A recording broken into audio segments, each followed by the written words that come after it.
Pantot pa naman yan. Tagal mo yun. Ay, sige. Oo, teka lang, di pa tuyo. Tagal mo muna yung tourniquet niya. Ah! Pero pag dito ko talaga gawa, hindi. Uy, bawal hipan, makukontaminate ka. Ang daming alam. Sana na-a-apply talaga. Kaya ko naman eh, wag lang yung ganito. Review lang. Ano, sana nare-review to. Wait lang, di pa tuyo. Tuyo na! Ayan mo na.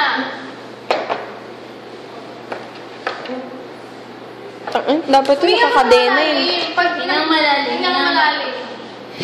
Wala ba kumukulos yan sa loob ng bulot ko? Diyos ko naman, hindi naman yung buong karayom papasok. Hingang malalim. Hingang malalim. Hingang malalim. Hingang taas. Hingang taas. Huwag mo na nga atras. Shit, hindi ito matatapos hanggat hindi, alam mo, hindi talaga Oh, wait lang. Guys, sa kulit mong ngayon, baka hindi pa niya ma-hit yung vein. Huwag ka na magulo, baka hindi niya ma-hit yung vein, baka maano ka lang, ma-disaster. Hingang malalim.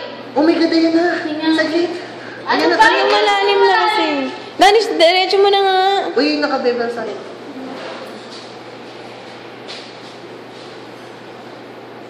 Wala, di mo alam eh. Alam niya! Alam mo kasi, ang kulit mo kasi. Huwag ka na kasi magulo. Saglit na lang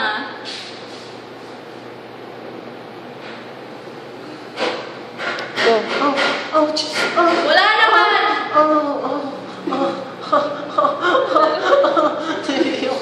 Yung angle mo, girl, angle mo na lang. naiiyak ako. Atras mo muna.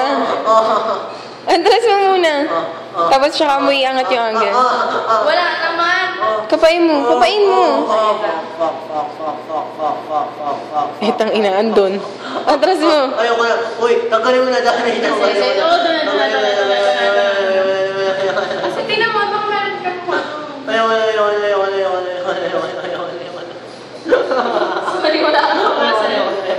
Kasi resist ka na resist eh. Kaya nagkamali tuloy. Pero meron eh. Meron na din ako.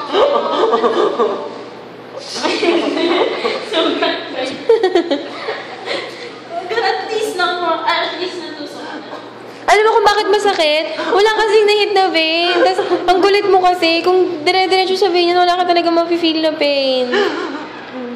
Ay, gago. Umiyak. Ay, tangina. Seryoso. Oo, naiiyak ko.